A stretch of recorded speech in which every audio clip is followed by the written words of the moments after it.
部队来了。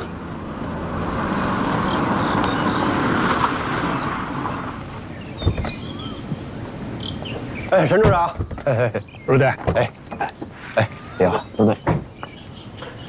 现在里边什么情况啊？这栋楼里的其中一个实验室发现了一具尸体，女性，应该是省农科院院刊的副主编何敬之。什么叫应该是啊？是这么回事儿，我认识何敬之，好像是他，不过还没进一步确认。怎么发现的？隔壁山江农业大学有几个新入学的女生，一个寝室的，大半夜非要来这里比胆量。其中一个女生路过一个实验室的时候，听到里面有奇怪的声音，拿手电筒这么一照，发现窗户上有很多黑色的密密麻麻的东西，还会动，吓坏了，以为有鬼呢。几个女生就全吓跑了。这几个女孩子啊，这个胆儿也真够大的。第二天，她们又一块儿来找我非要到这儿来看个究竟。我跟他们过来一看呢，就发现那窗户的玻璃上啊，密密麻麻的一堆胡蜂啊。我们打开实验室的门，进去一看，何敬之就躺在那儿了。我们就赶紧报案了。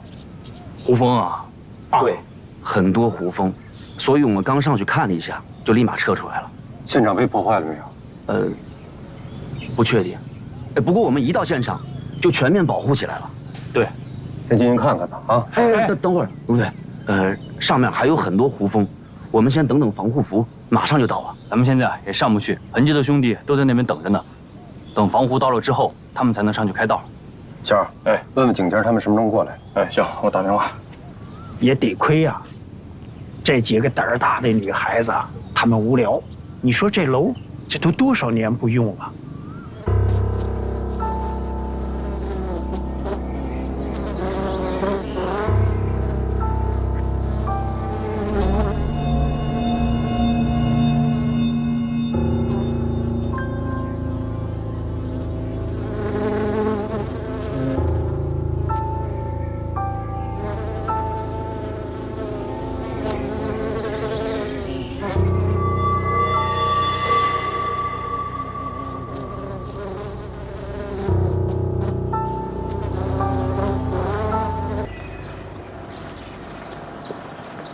动作快一点。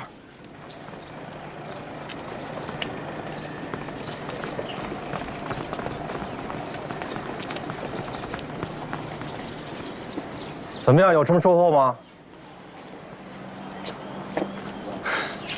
和我预想的一样，我在现场的一个蜂箱里发现了一只鬼脸天鹅，这也基本可以证明林梅峰第一次被蜜蜂蛰不是意外，相反也是被人设计的。为什么？鬼脸天鹅还有另外一个名字，叫做唐鹅，因为它喜欢吃甜的，特别是偷吃蜂蜜，所以它也是养蜂人的噩梦。不对，可以了。行，咱回头说吧。先进去看看啊。里边有胡蜂，都注意安全啊。是啊，这够神叨的。那是，全指着他的神叨。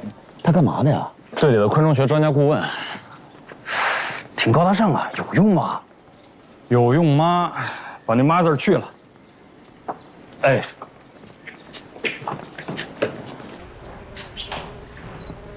陈主。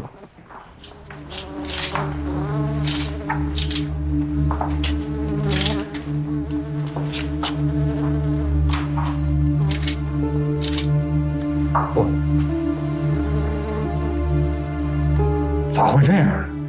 胡蜂会蚕食新鲜尸体，尤其是新鲜尸体的眼睛。这么多胡蜂，这都哪儿来的都是？是啊，我也觉着奇怪。虽然说这儿是昆虫研究所，可是一下子来这么多胡蜂，还真是很少见。法医来了。不对，又见面了。赶紧干活了。收了。吕薇，你跟我走。好。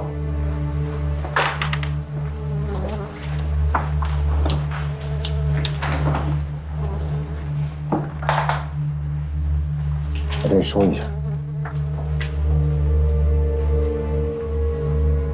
这个锁是怎么打开的？这用钥匙一捅就开了。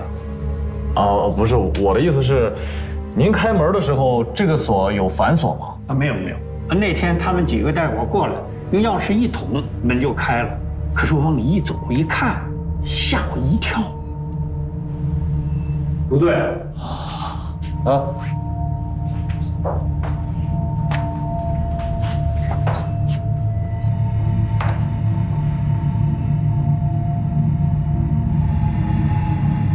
有志试一下。是。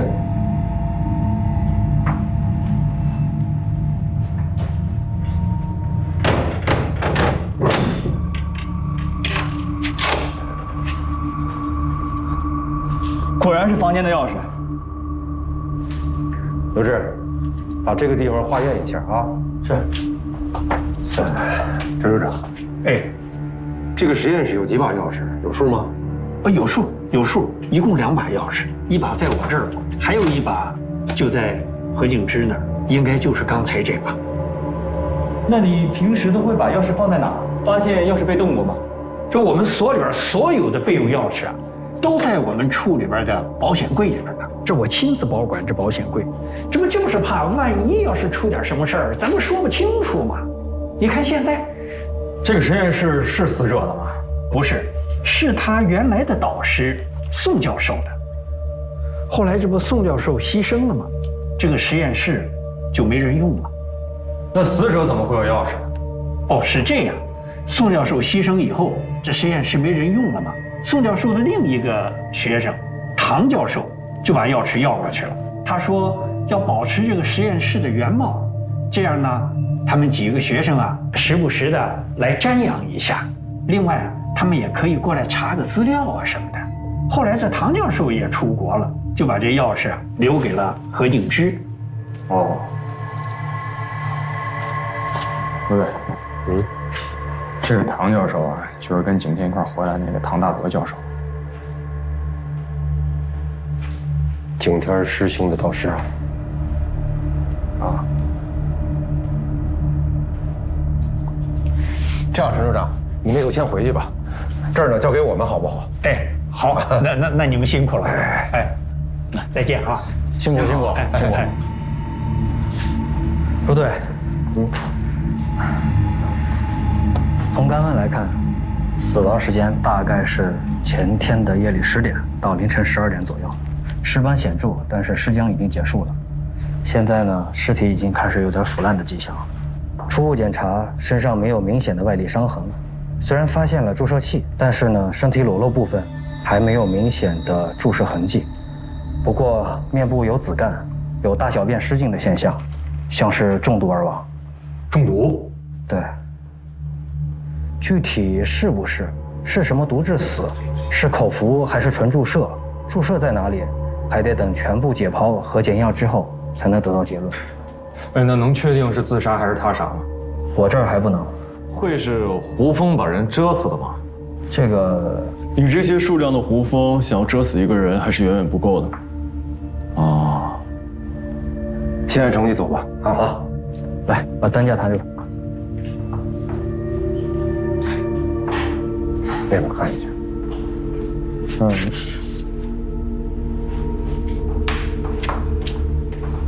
你们俩什么感觉？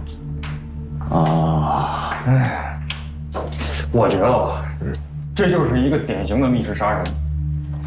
门反锁的，这窗户我都检查了，这都好好的，没有任何撬动痕迹啊。我不同意你这个猜想啊，法医还没排除是自杀的可能吧？是没有排除，但你说自杀干嘛非要来到这么一个几乎快要废弃的实验室啊？还把钥匙放在地上，还招来一堆胡蜂装神弄鬼，这太刻意了。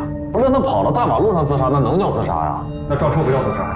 那你听我说啊，门窗锁得好好的，然后钥匙一扔，自杀没毛病啊。这胡蜂完全可能是后引进来的嘛。刚才警察不也说了，胡蜂喜欢新鲜尸体。密室说了半天，不是说密室呢吗？啊，这门和窗都锁得好好的呀。那万一是门缝进来的呢？我刚才看了啊，这地面上的门缝差不多有2公分，就这种老楼的门。你这么能抬杠，你咋不去工地呢？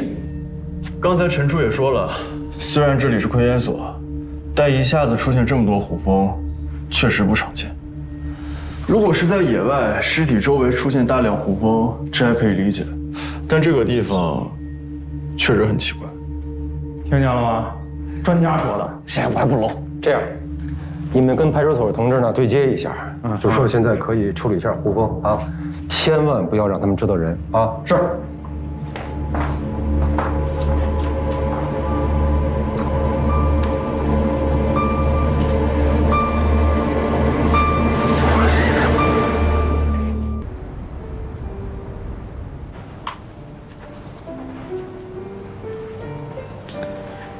大德，静之一直联系不上。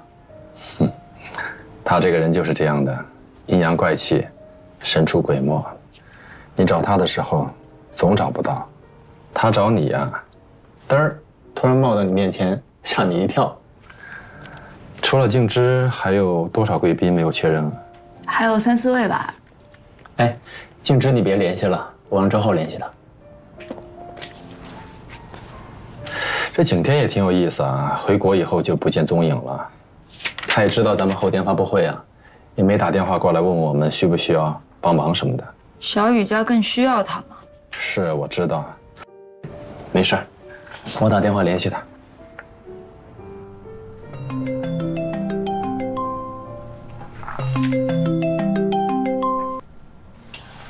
喂，教授。喂，景天，在哪儿呢？我在市局里。市局？是公安局吗？你去那儿干嘛？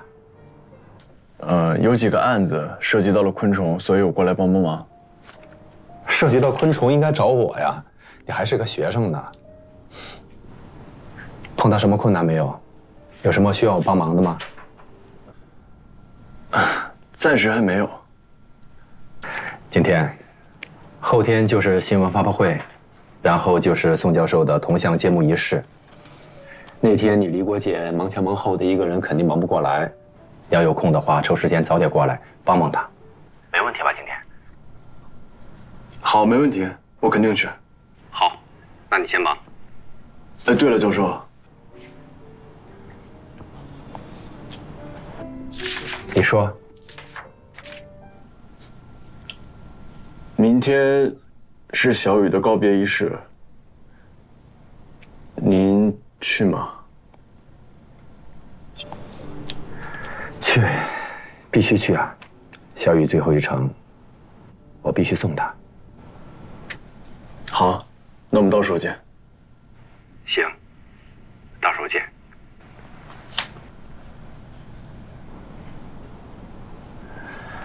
今天答应了，后天来。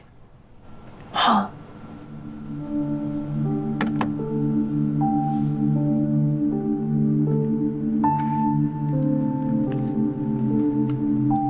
世子，加班啊！刘志，景天，我有一个问题想请教你一下。哎呀，你跟我还客气什么呀？啥事儿？我知无不言。登录国外的暗网会不会在电脑上留下使用过的痕迹啊？会啊，插件会在电脑上留下使用过的痕迹。好，我明白了。还是你师哥那事儿吧？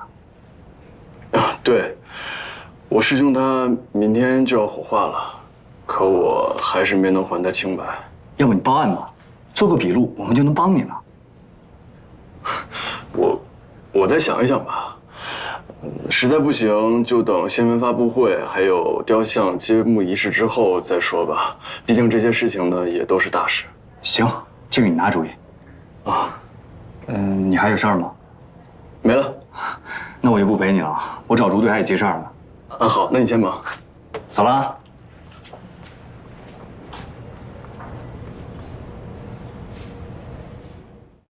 死者何敬之，35岁。生前是省农科院院刊的编辑，今天下午被发现死在昆虫研究所，也就是谭景天他们单位。他们单位呢有一个废弃不用的教3楼3层的实验室，这个实验室原本是属于一个叫宋百清教授的。这宋教授死之后呢，这个实验室就一直闲置着，没人用。从尸体报告来看，死者的脑部出现严重水肿，多脏器衰竭。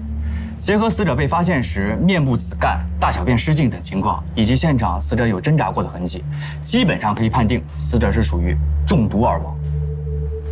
我们在死者的腹腔部分发现了一个注射孔，应该是注射或者被注射了大剂量的毒素。经检验，死者身体里的毒素和我们现场发现的注射器里的毒素是同一种，也和我跟景天同志推测的结果一致，是大头虎蜂蜂毒。这种蜂毒毒性相当大，这个注射器的剂量足以一针致命。哎，景天呢？啊，他说他去查点东西。啊，不好意思啊，你接着说。从现场发现的注射器针头表面上的生物信息呢是死者的，针管上的指纹也是死者的，是自杀呀？要说是自杀吧，死者的死显得很没有仪式感，而且自己的尸体还被胡峰搞得很狼狈，况且到现在也没有发现遗书之类的东西，那就是他杀。哎，尸体上有其他的注射孔吗？没有。要是我自己不愿意，另外一个人要在我的腹部注射毒药，那是有一定难度。而且，作案现场，他的门和窗都是反锁的，锁得好好的。死者的钥匙也在室内，室内也没有发现外人进入过的痕迹，所以……等会儿，你在现场不是说是密室杀人吗？怎么现在又站自杀了？我站哪边了？我是在客观分析。打哪儿指哪儿。滚！哎，张开。那你有什么意见？我倒觉得自杀、他杀都有可能了。我在现场试了一下那个门锁啊，他那个锁呢是必须要用钥匙才能锁上门的门锁，如果从里边先反锁上，那是根本就撞不上门的。所以，如果是从里边锁的，那就是自杀；如果是从外边锁的，那就是他杀。这话都让你说了，你等我说完啊！死者那把钥匙呢还在屋里，另外一把钥匙在陈处长手里。所以，如果是他杀，要么是死者的钥匙被人配过，要么是陈处长那把钥匙被人偷偷配过，或者干脆陈处长在撒谎。不是，要你这么说，那就没边儿了啊！反正这就是我的设想。哎，死者身上有没有使用过致幻药品的痕迹啊？没有。不过要是用乙醚的话，这么长时间才发现尸体，乙醚也早就挥发掉了。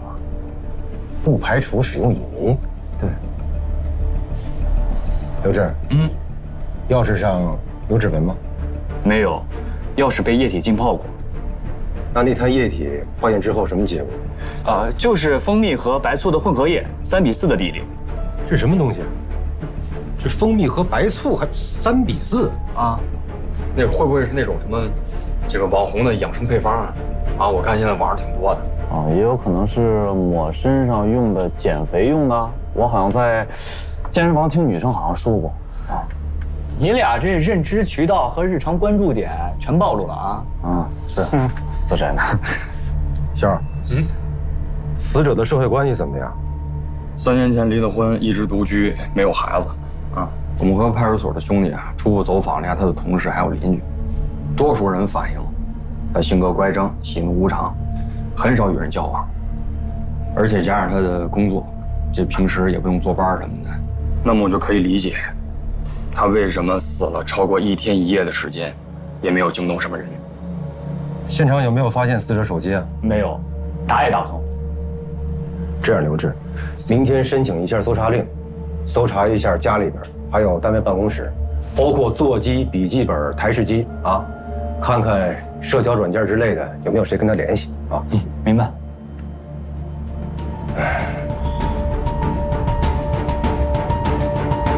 何敬之的前夫叫周浩，原来是一家跨国农药公司的中国区老总，现在是咱们山江市新成立的佳农生物科技有限公司的总经理。对了，和景天一起回来那个唐大德教授，就是这家公司的首席科学家。唐大德、何敬之、周浩，这3个人都是那个宋教授的研究生。不对，景天，我知道那个3:4的液体是怎么回事了。怎么回事？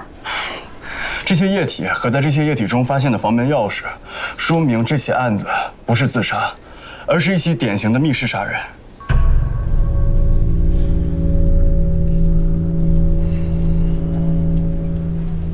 每年的6月到12月份，对于养蜂人来说，最大的麻烦就是胡蜂。因为它们会骚扰蜂群，甚至吃掉生产蜂蜜的蜜蜂。长久以来呢，为了对付胡蜂，养蜂人想过很多的好办法。因为胡蜂嗜甜，所以有一个办法就是用蜂蜜与白醋按照3:4的比例进行调制，制作诱饵，然后放到专门的诱捕设备中来捕杀胡蜂。我没明白，这和本案有啥关系啊？考虑到呢是在现场的地面上这个液体中发现的钥匙，所以我认为凶手很有可能是在毒杀何敬之之后，将事先准备好的这些液体放到地面上，然后再用何敬之的钥匙将门从外面锁上，以这些液体作为诱饵，让贪嘴的胡蜂将钥匙带到室内，从而完成了这一起密室杀人。胡蜂怎么带钥匙啊？用翅膀驮着？这个不难，用水溶线拴上，到达液体之后，水溶线就化了。胡蜂能带得动钥匙啊？这也没什么稀奇的，蚂蚁也可以搬动比自身重很多倍的物体啊。那胡蜂是怎么进去的？门窗不都锁着呢？你不是也说了，实验室地面的门缝少说也有2公分，我觉得足够了。景天，悬了点吧？那凶手不会是小龙女吧？啊，会使唤胡蜂，古墓派的。我别拿呢，你闹来。我一猜你们就不会相信。很简单，明天去现场，我用胡蜂给大家做演示，你们就明白了。我还有一个问题啊，如果要制造密室的话，用1只或者几只胡蜂应该就够了吧？那现场为什么会有那么多胡蜂？难道就是为了吃掉死者的眼睛？这个我暂时也没想明白。这样，我还是那句话啊，大胆假设，小心求证。咱们呢，先按照景天的推测走，明天开始分头的走访排查。先把死者的社会关系呢整理一下，还有排查一下胡蜂的可能来源啊。动机重点在于动机。行，那咱散了吧啊。哎，你们几个今天晚上谁陪景天啊？我。不用了，我现在好得很。哎，别，这么踊跃，你一起吧。好，走。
可以啊，大专家。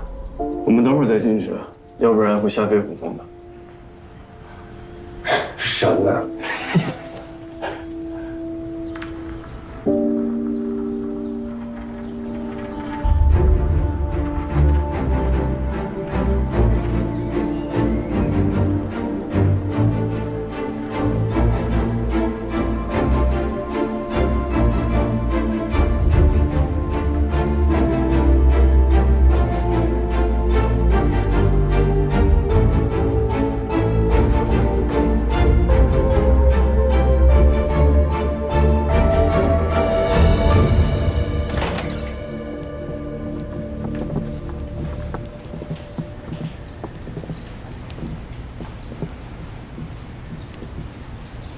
怎么样？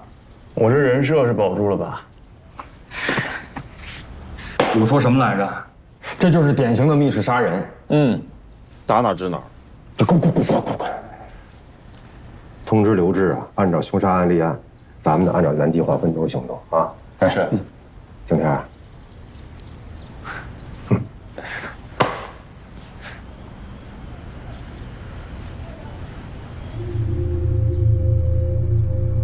何静之死了。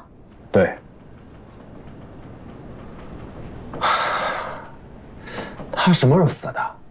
大前天夜里，在一个废弃的实验室里，被注射蜂毒而死。就是宋教授，您的导师经常用的那个实验室。他跑那儿干嘛去了呀？我给周浩打电话。不用打了，他也不见了。周浩不见了？对。不可能，我们昨天还联系着呢。我们说不见了，那他就一定是不见了。怎么会这样？你刚才说他是被注射蜂毒而死，就是被杀？对，他杀。那谁会想杀他呢？你们确定他不是自杀吗？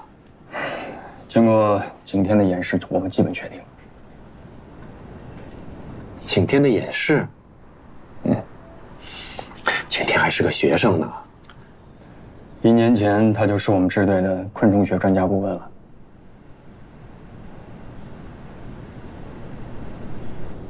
是这样啊。我们这次来呢，是想了解一下，你们2位在大前天夜里的8点到10点之间，在哪儿，在忙什么？有什么人可以旁证吗？你们是在怀疑我们俩吗？别激动，别误会。我们是了解了一下这个何景之的行动轨迹，相对而言，在这段时间里，他跟你们接触是最多的，当然还有周浩。这是你们的工作，我们能够理解。谢谢。但说来也巧，大前天的8点到10点，周浩和我在一起呢。我们在商量工作，但现在周浩联系不上，这个我也……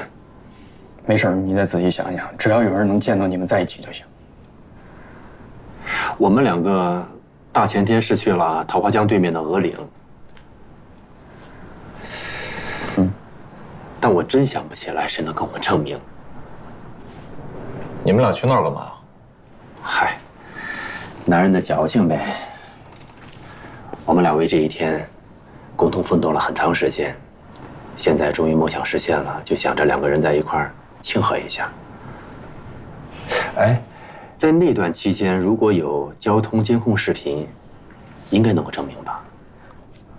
我们会查了。挺有情调，站在这个城市最高端啊，俯瞰整个城市。哎，你们带香槟了吧？带了呀。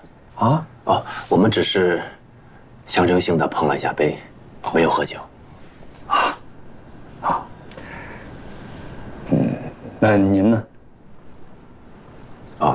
他回娘家了。咱们最后还是请本人回答吧。是，我是回娘家了。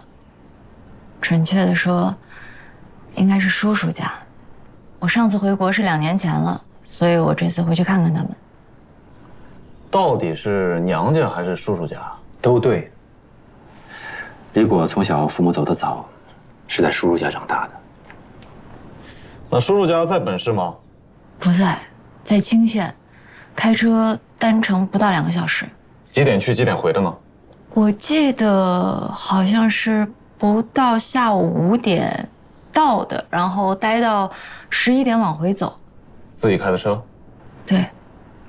8点的时候，我还跟叔叔阿姨视频来着呢。哦，对，我吃饭的时候我还给大德发了我跟叔叔阿姨的合影呢。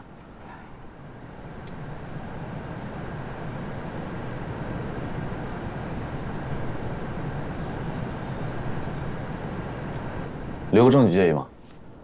你随意。好，谢谢啊。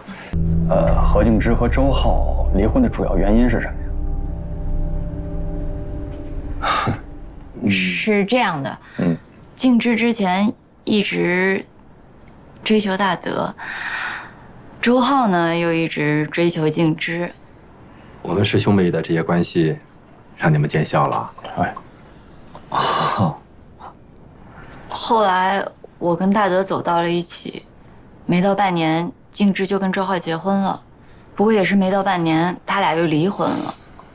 按说作为准师妹，我应该关心一下他们的问题，但我们这种人物关系，无论是我还是大德，就都不好过问了。这事儿我问过周浩，但他总是支支吾吾的，再问他，他就说性格不合，我就没法再问了呀。何静之性格怎么样？静之这个人吧，年轻的时候比较任性，然后后来就越来越刻薄，甚至有点乖张。我想可能跟他后来事业上和婚姻上面的不如意有关系吧。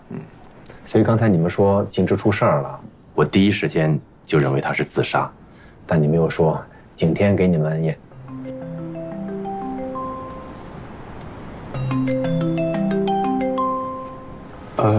不好意思啊。哎，行，继续。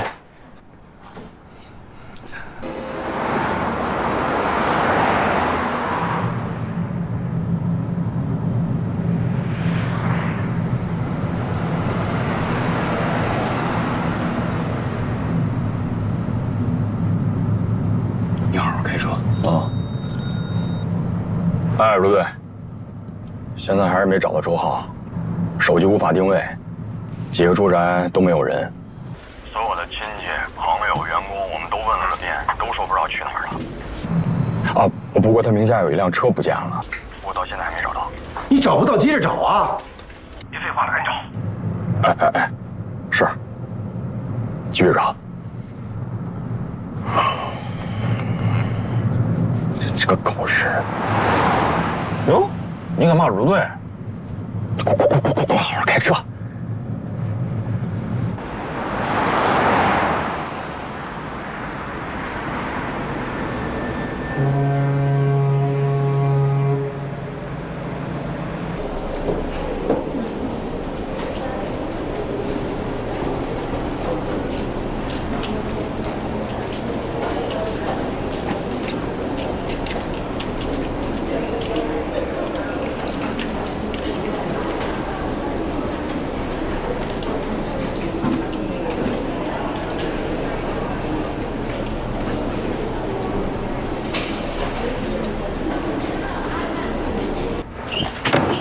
大德，你怎么在这儿啊？到处找你，电话也不接，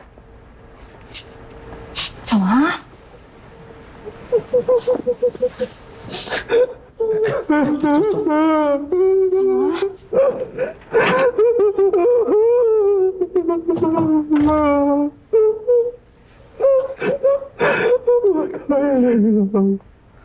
太累了，支撑不住了。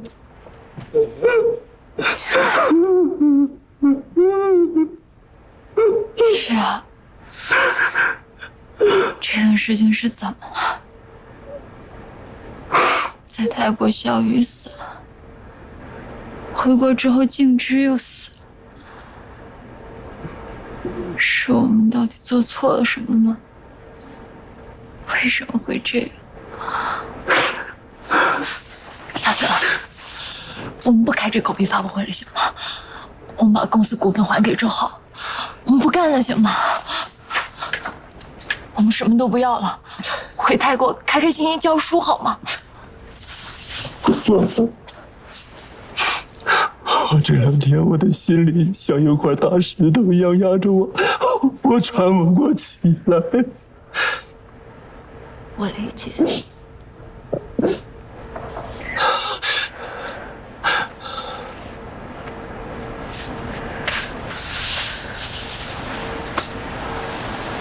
不过，幸亏有你在，真的。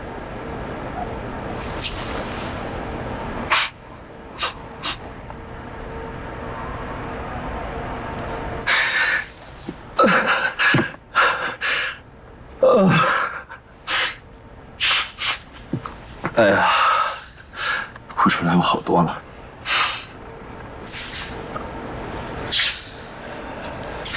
不过，去把陈处长他们请进来吧，咱们赶紧把明天的流程再对一遍。好。那我们还接着搞吗？啊，必须搞啊！咱们盼这一天，盼了多少年了，果果。宋教授为了这个项目付出了巨大的心血，我们也付出了巨大的牺牲啊！终于搞成了，咱们果果。咱们不仅要搞，咱们要轰轰烈烈的搞，大张旗鼓的找，轰轰烈烈、兴高采烈的搞，好好庆祝一下。果果，就算不为我们，为了宋教授，我们也要搞，好吗？那要不要再等等周浩？一直联系不上他，咱别纠结了，正常进行吧。明天他能赶回来更好，赶不回来也没办法。果果，咱们有这么多嘉宾，一个一个去协调时间太麻烦了，影响也不好，你说呢？好，那我们就继续搞。我去叫陈处长他们。好。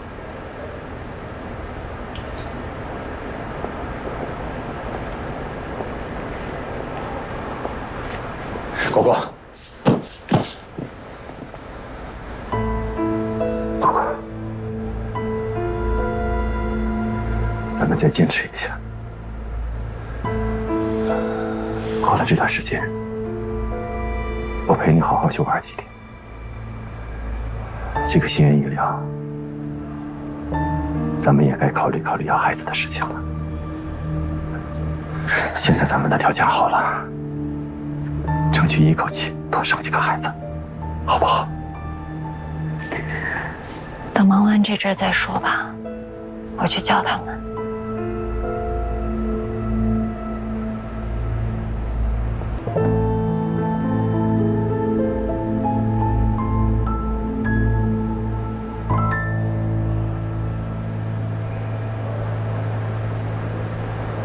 李月，别紧张。今天找你来不是关于蜜蜂的事儿，是想请你帮个忙。请我帮忙啊？我能帮什么忙啊？哎，你就说你帮还是不帮吧？帮，说话了肯定得帮啊。能不帮吗？那还那么多废话。天儿，问吧。听说你在佳能公司任职？对。但是肯定被开除了。唐大德是你们公司的首席科学家是吗？是，这个人很厉害。听说你们公司即将投产的新型农药也很厉害。这么和你们说吧，这个产品一旦投入使用，将轰动整个行业，对粮食作物和经济作物的生产将是革命性的。通过插入外源基因增强病毒独立，进行冠状病毒重组。通过这种重组方法制作出来的新型杀虫剂，可以在灵翅目之间快速复制，而且还不会伤害哺乳动物，既安全又有效。你是怎么知道的？这现在可是我们公司的核心机密啊！忘了跟你介绍了，我兄弟，昆研所毒理昆虫学专业研究生，博士。还不是呢，马上了。那你就直接说是同行呗。啊，这类似。也不对啊，那就算是同行，你也不能知道这么清楚和详细吧？这个现在可是我们昆虫细胞工程学的尖端结晶。你们有没有想过，一旦你们这种产品投入使用，灵翅目很快就会灭绝。是。可是，重要吗？可能对有些人来说不重要，但对有些人来说，包括我，地球生物的多样性更重要。张凯哥，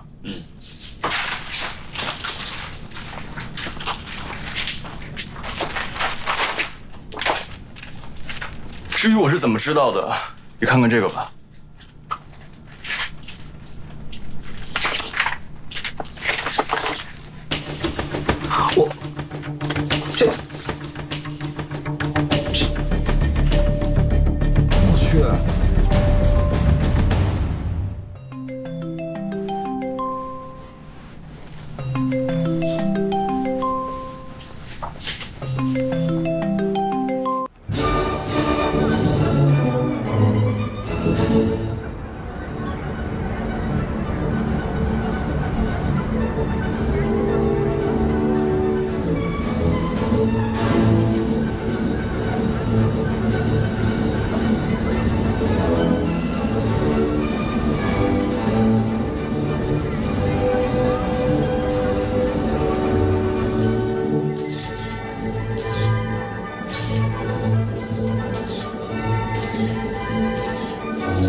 是通过车牌提取、图像预处理、特征提取、车牌字符识别等一系列操作，我们可以在海量的车牌当中呢，发现我们的目标车辆。这么说吧，只要是有车牌，就算它飞到天上，我们也能把它找出来。怎么样，找到了吗？找到了。最后一次见到这辆车是在前天晚上9点40分。这辆车从宋家庄的天鹅堡洗浴中心出来，进入正一路，一路向北上环城高速，然后从王家渡出口出来。但是从王家渡出去之后，这辆车就失踪了。啊？那边范围太大了，我们还需要进一步排查，而且很多地方都是山路，监控镜头还没有安装到位。啊，理解啊，兄弟们辛苦了啊，那我们先撤了。哎，等会儿，不妨先排查一下鹅岭一带的交通监控。那边有点荒啊，不过我们试试看吧。哎，行，拜托二位了啊。那我送你们啊，不用麻烦了，兄弟们辛苦了，那我们先撤了，有空一起吃饭。好，走了啊。只要有车牌，就算开到天上，我都能给你找出来。这刚下了高速就不见了，时间还好。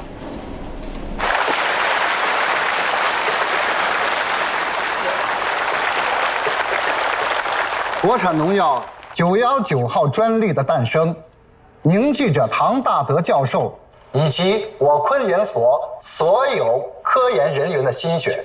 它是我们省昆研所、省农科院的一件大事，是中国昆虫学界乃至国际昆虫学界的一件大事，更是我国生物科技领域、农业种植领域的一件大事。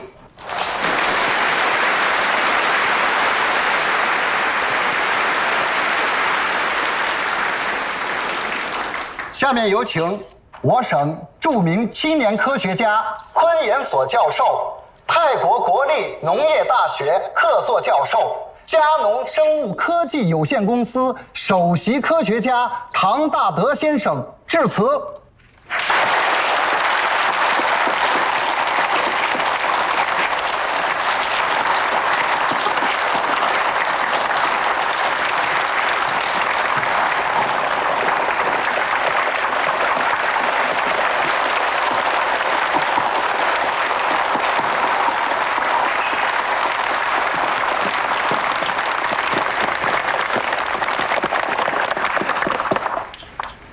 大家好，今天是我们919专利成果发布的日子，更是我的恩师宋百清教授雕像揭幕、宋百清昆虫研究基金会成立的日子。宋百清教授一生致力于鳞翅目的研究，作为导师，他用渊博的学识哺育了我，用严谨负责的科学精神影响了我，用坚韧不拔的治学态度鼓励了我。作为师长，作为朋友，他的仁爱、宽厚温暖了我，也在危机关头不惜牺牲自己的生命保护了我。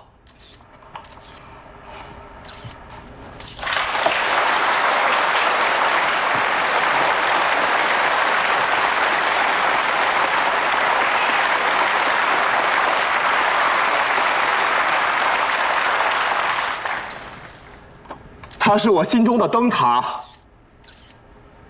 我心中的英雄。希望致力于昆虫学研究的学子们，跟我一起接过宋百清教授手中的薪火，我们在鳞翅目领域、昆虫学领域深耕细作，砥砺前行。谢谢。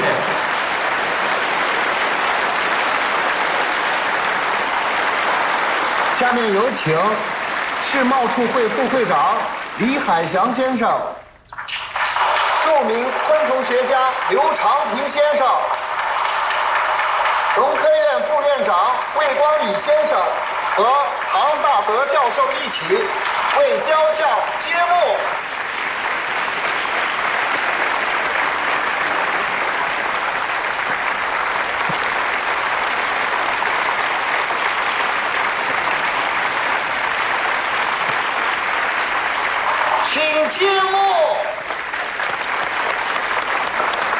哎，等一下！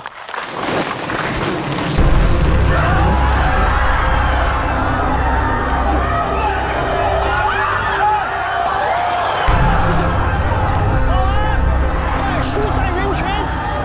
疏散人群！保安！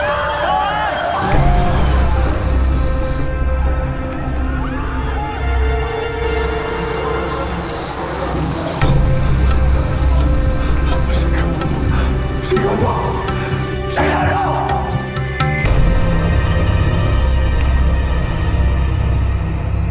谁来的？怎么着？是谁干的？给我出来！说出现在的害我！怎么跟我说的？现在都翻脸不认了是吗？少点事，何静之。哦，你们敢这么对我，我还以为你们两个什么都不怕了呢。还是你们哪来的声音？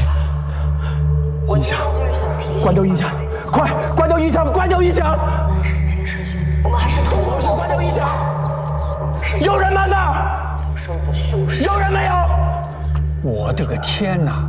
你他妈想干什么？这可是个大事儿，想干什么？我得赶紧过来。警察已经在来的路上了，咱们看这个。因为掌握了宋教授的可信数据，所以没有办法复制他的科研成果。这个事情关掉！别开了！谁在那儿？是谁？是我。其实你们两个人一直在后面搞，就是想把我独吞对不对？是我。我告诉你，报告。事情过去这么长时间了，报告。你他妈现在就告我有意义吗？怎么会是你？在教学室，我告诉你，这是昆研所当年官方做出的结论，你明白吗？啊？也许不能把你们绳之以法，但是你们俩，你为什么这么对我？被取消了。还有公司散伙。当初你怎么对百七，现在我就怎么对你。你他妈就是个疯子！咱们是亲师兄弟。不要拍了，真的，不要拍了，不要拍了，不要拍了，不要录了，这是私人的事情。保安，快，那边，保安，快把他们弄出去！保安，不要拍了，真的，不要。李国杰，不要拍了，别录了。宋教授的科研成果归他。宋教授的演员。求你们了，求你们了！这是傻子，去！讲起来，有什么话上来说，两大人我都答应了。行，我尽量多事。还有一条，唐大人跟李总说。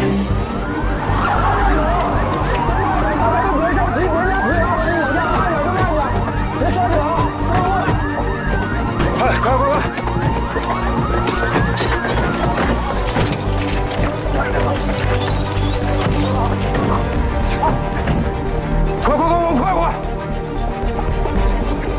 怎么着？我们这个片区最近不知道怎么回事，这胡蜂都成了灾了，也成了精了。走，别着急，下面，慢点，别跑，慢点，一定我做，哎，这儿有一个针孔，尸斑显著，尸僵已经结束，尸体开始有腐烂的迹象，面部呈紫干，有大小便失禁的现象。让一下。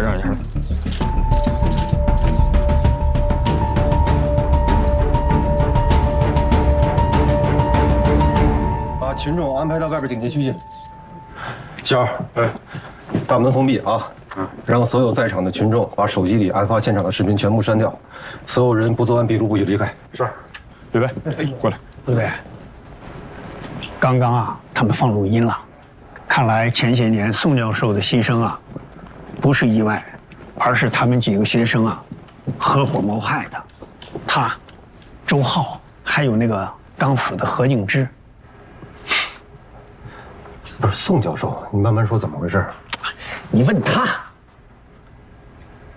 报应啊！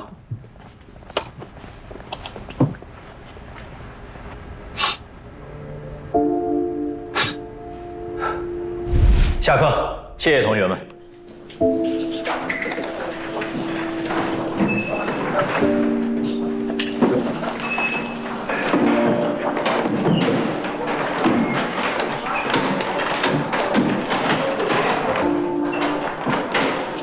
有个事儿我跟你说一下。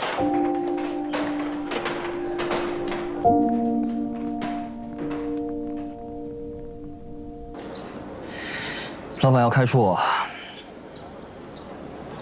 为何？就是咱们偷偷申请那个专利，让他发现了，他现在撤了回来，还把我臭骂了一顿，又打发我走。那他说的是气话呀。我可不在意他说的是不是气话。明明是个印钞机一样的成果，他就是不肯发表和转换，为何？那本来就是人家的专利成果，他有权利不发表。可是我没有贡献，好吗？包括刘小雨，是他崇高，他有境界，他要保护地区的多样性，没问题。可是我们这些人呢？啊，我们要娶妻生子，养家糊口，成家立业的好吗？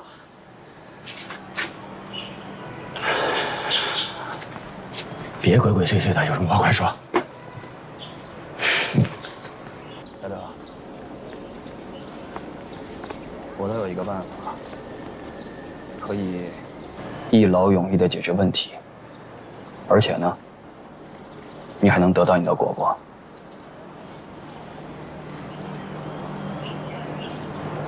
有什么办法？一小瓶香水。至于吗，周浩？如果他还在的话，你就永远得不到你的果果。你累了，干什么呢？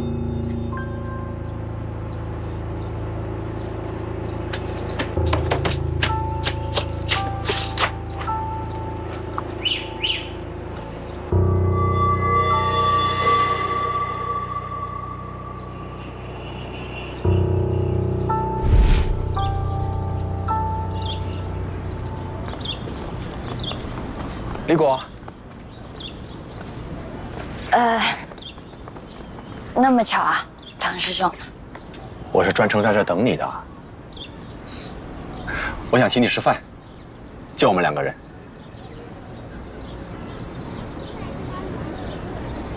唐师兄，我不想装傻，但我喜欢的是宋教授。如果不是因为我怕师生恋会影响他，我早就跟他表白了。所以，别在我这儿浪费时间了。不过，还是谢谢唐师兄喜欢我，也谢谢你给我这个机会，让我把话说清楚。我先走了。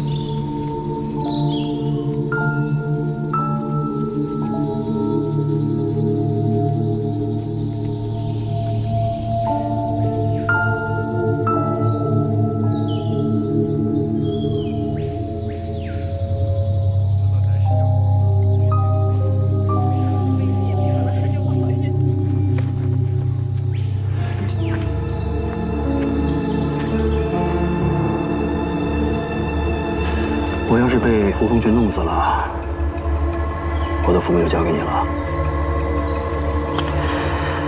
要是有幸成了的话，你抓科研，我抓经营，你拿大头，我拿小头。我有自知之明。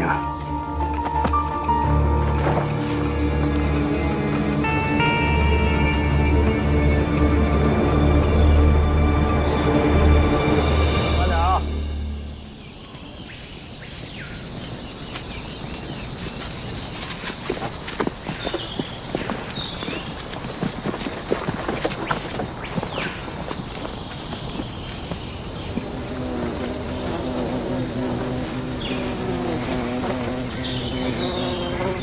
周浩呢？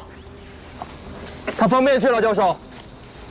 这前列腺也太不能打了吧！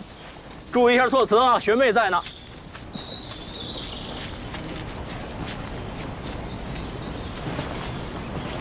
我们在这儿等等他，边说边等。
虫媒类的繁衍生息。我去看看。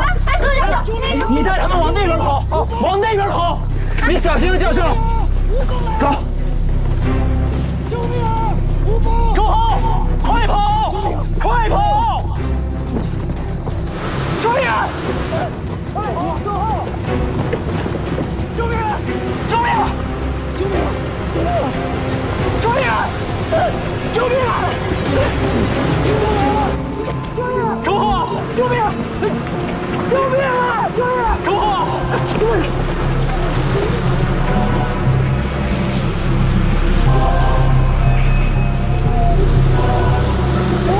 快走！救命！救命！周浩，周浩，救命！您别过来，赶快走，快走！宋教授！宋教授！宋教授！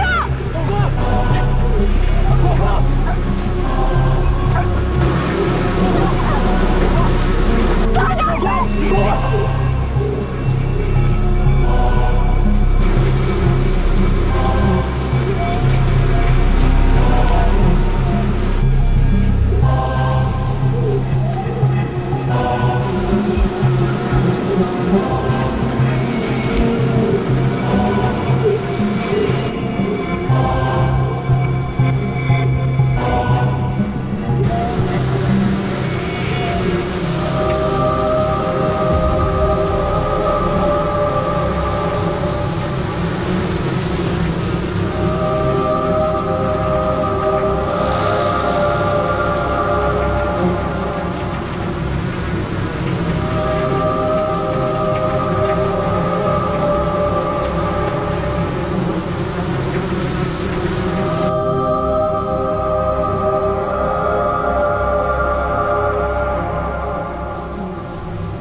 宋教授被胡蜂围住的那一刹那，我是真想回去救他的。我没想到，我们都没想到，教授会为了救我们而不顾自己的生命。早知道这样，我是不会答应周浩的主意的。哼，你现在说什么都行，反正周浩、何敬之都不会再开口说话了。你随便给他们扣屎盆子。我说的是真话，警察同志。宋教授的死，我只是从犯而已。果果，宋教授的死，我真的是从犯。那个时候，我太想和你在一起了。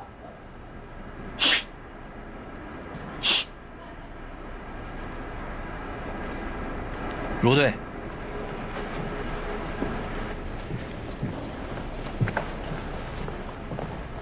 怎么样？死亡时间应该是前天夜里的10点到凌晨12点之间。尸斑显著，尸僵已经结束，尸体开始有腐烂的迹象。头部有钝器伤，但并不致命。面部有紫绀，有大小便失禁的现象。这具尸体和何静之尸体被发现的时候的形态基本一样。我们仔细检查了死者的腹部，果然发现了针孔，所以我们怀疑死者应该也是被注射蜂毒致死，并且死者身上也同样布满了胡蜂。周浩尸体上的胡蜂与何静之现场发现的胡蜂一样，都是黑盾胡蜂，攻击性并不强。但唯一不同的一点是，在这里的胡蜂中发现了一些中华蜜蜂，但这也没什么奇怪的。咱们申江附近的城口就是国内最大的中华蜜蜂培育地。具体是不是蜂毒中毒而死，是不是和何静之中了一样的毒，我们回去再落实一下。我有一个问题，为什么都是腹部注射？给何静之做尸检的时候，我们咨询了有关专家。简单来说，从腹部注射蜂毒，人死得更快。如果像唐大德所说的，是他和周浩还有何静之一起制造意外，让胡蜂群呢害死了宋教授，那周浩和何静之的死法就值得玩味了。报复杀人，让周浩和何静之也尝尝被胡蜂蛰和中蜂毒而死的滋味。这问题是唐大德为什么还活着呢？小佳，你怎么想的？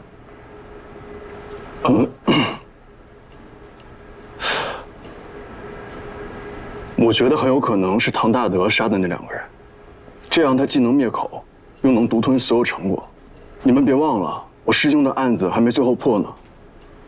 把周浩的尸体在这种场合以这种方式展现给大家，刚才是还放了录音了是吧？这明显是针对唐大德呀，这俨然是宣判的意思啊。景天，我过去一下。我找到了你要的东西，立马居然是我的生，讽刺吗？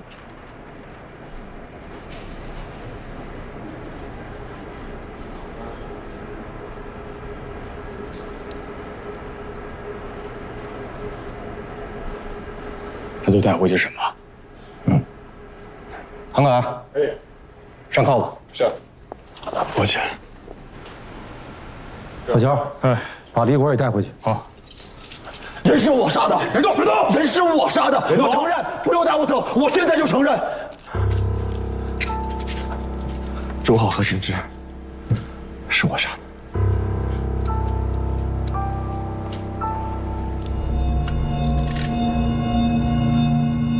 我和何静之曾经是恋人，但是很早就结束了。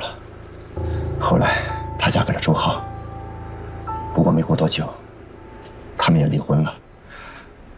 这次回来，我原本以为周浩已经安抚了何静之，没想到并没有。何静之不停地来找我们闹，要股份，要离婚。在场的人听到了吧？不然的话，他就要去告发我们。我没办法，我去找周浩商量，周浩始终不答应，他们俩针锋相对，谁也不让谁。我没办法。后来我才知道，他们2个人是在唱双簧，他们假装针锋相对，是要逼我做出尽大可能的让步。我没办法，我只有杀了他们。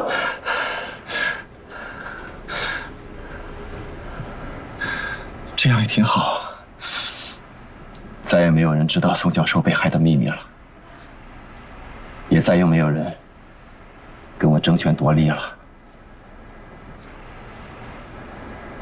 我只懊悔，我早没有这样去做。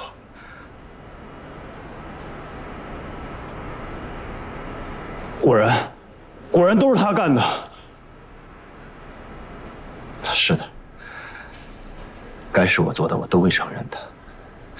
何锦之、周浩，确实是我杀的。但苏教授的死，我真的不是主谋。斯文败类，唐大德，你缺了大德了！是不是？你杀了周浩，对，把他的尸体搬到了你生命中最重要的场合，自己恶心自己，不科学吧？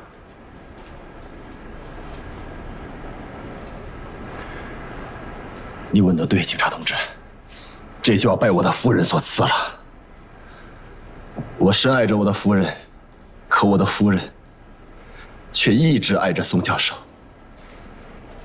他偷录了我们3个人的谈话，知道真相以后，为了给宋教授报仇，为了恶心我，为了让我身败名裂，想出了这么一个恶毒的办法来，在今天，在这儿把我们的录音公布于众。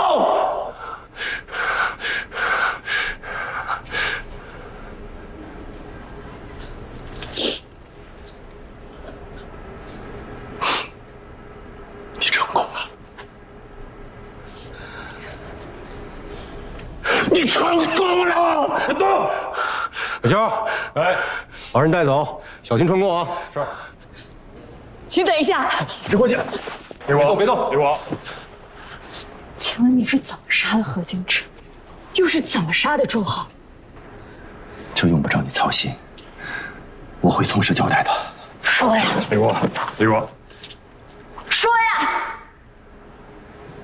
很简单，我给他们注射了蜂毒，然后用胡蜂去蛰他们，行了吗？哪种蜂毒？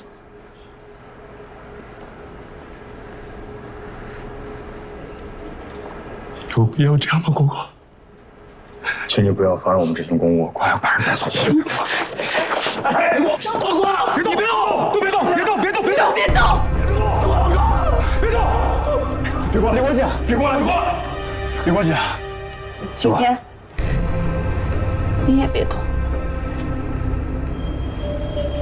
何敬之和周浩都是我杀的，我用的是自己分离出来的虎头蜂的蜂毒。别跟他说，这是我杀住他，拦住他！我杀的，不行！我把话说完。不是我我就一个要求，让我把话说完。好，好，姑娘，没问题啊，你慢慢说，我们全听着，好不好？景天，你告诉他们，你知道人是我杀的，我知道你知道了，不然你刚才不会拦我。我知道你是为我好。说呀你！景天，怎么回事啊？说吧，景天，我不会怪你的。说呀！快说呀！我之前说过，在周浩尸体上发现的胡蜂，与何敬之在现场的胡蜂一样，都是黑盾胡蜂。唯一不同的一点是，在周浩身上的胡蜂中混合着中华蜜蜂。中华蜜蜂和黑盾胡蜂蛰咬的创口并不一样。长时间接触周浩尸体的人，很有可能同时被这2种蜜蜂所蛰咬。这跟果果有什么关系？让他把话说完。刚才李果姐递给我东西的时候，我注意到了她的手，2种被蛰咬的痕迹，她都有。我找到了你要的东西。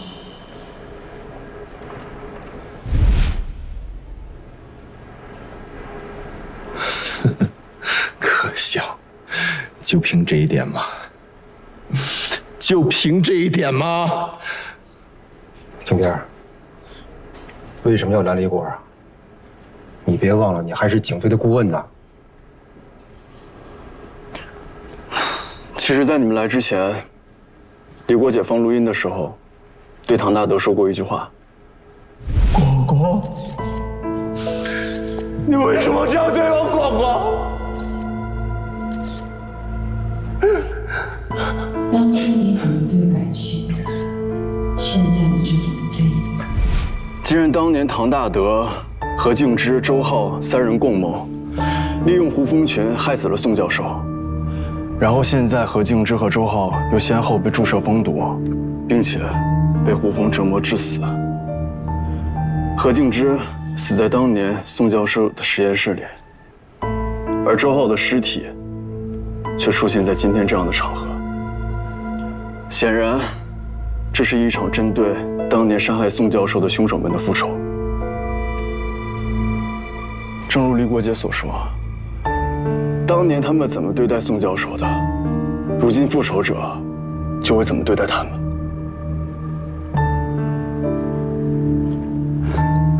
既然何敬之死了，周浩也死了，接下来就该轮到你，唐大德了。复仇者之所以把你留到今天，然后用周浩的尸体调包也好，还是在现场播放录音也好，无非是想在世人面前揭露你的真面目，让你身败名裂的去死。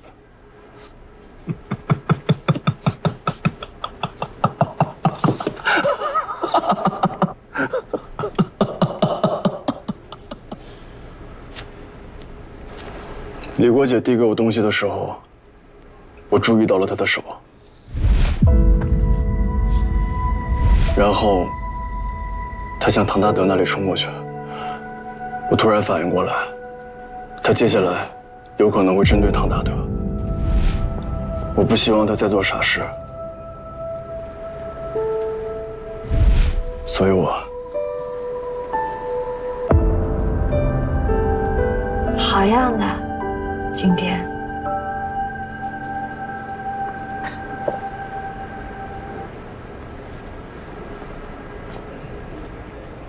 刚才为什么不早说呀？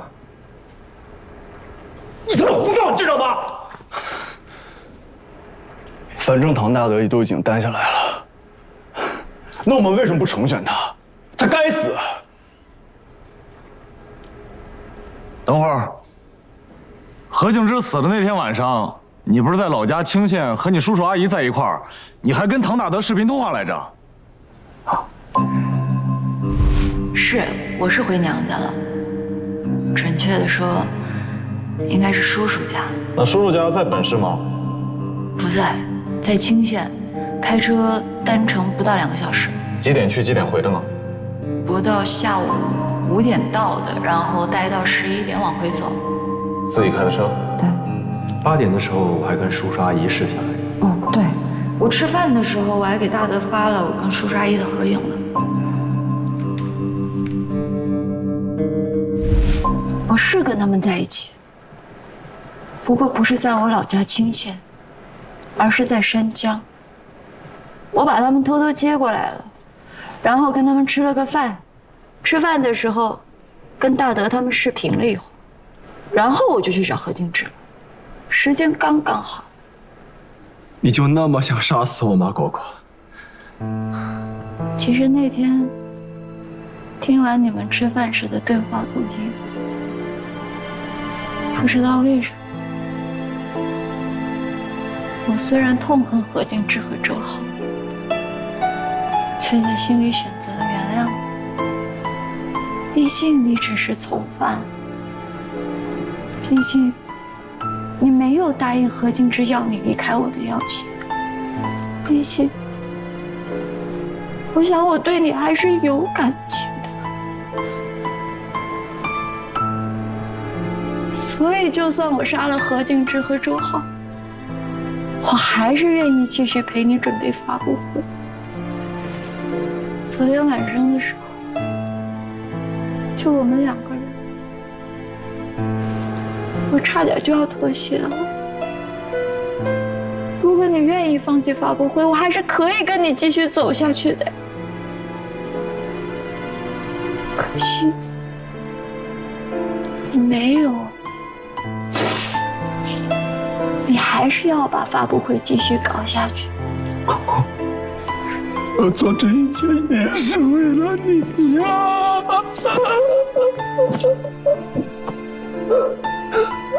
如果你昨天跟我说，我就信了。现在晚了。昨天景天让我知道你的秘密，我发现我根本无法原谅你，所以我还是决定今天要杀了。但今天你搞了什么鬼？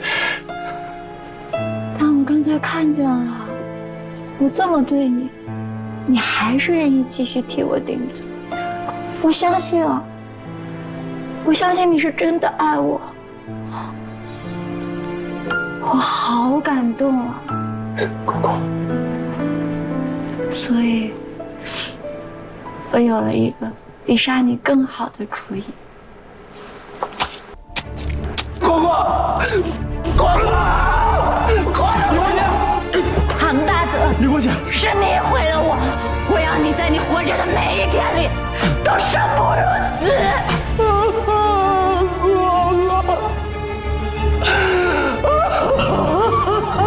李国姐，你为什么这么傻？他都已经担下来了呀！小肖，送医院，快点！是，没用的，不好可。谢谢你，姐姐，我不想对，谢谢你，谢谢了，去交给你。李国姐，你先别说话。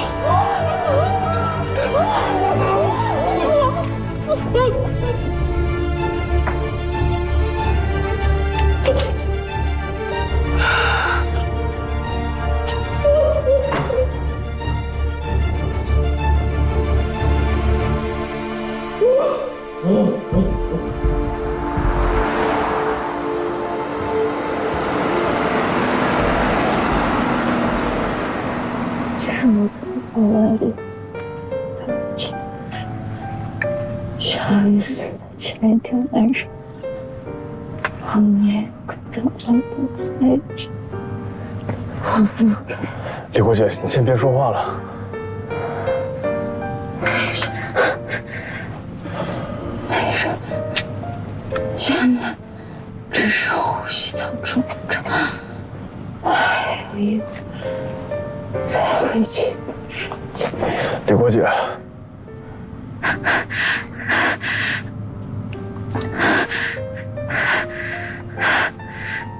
其实我跟他老表白过，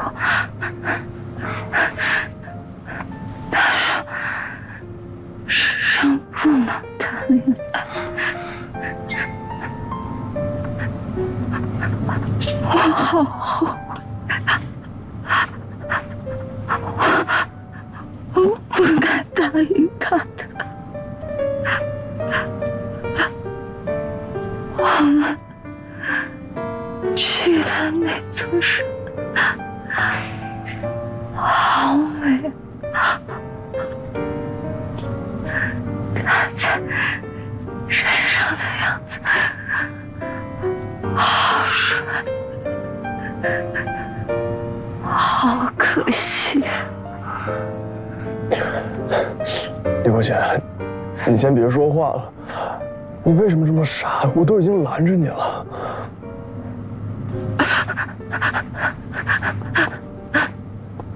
今天，如果你是我，你会怎么做？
报告！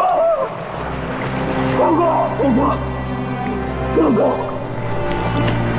报告！报告！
你要活，我跟你一起活；你要死，我跟你一起死。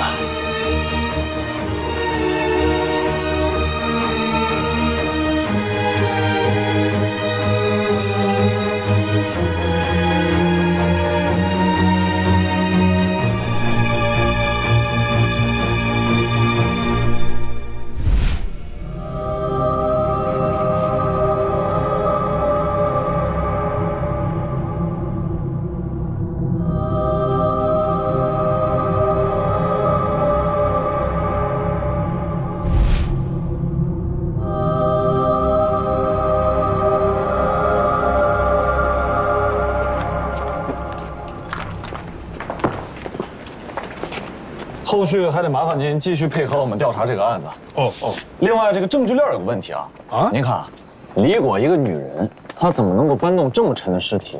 而且那个雕像也不见了，所以很有可能是有人在帮助她。您说这么重一个雕像，她能搬去哪儿呢？是啊。哎，你看，看那儿，雕像，宋教授的雕像。跑那儿去了。我那个位置啊，本来就是给雕像留的。原来以为等仪式结束了，把那雕像再移过来。我得过去看看，他这雕像怎么还长了腿了？陈创，陈创，奇怪呀。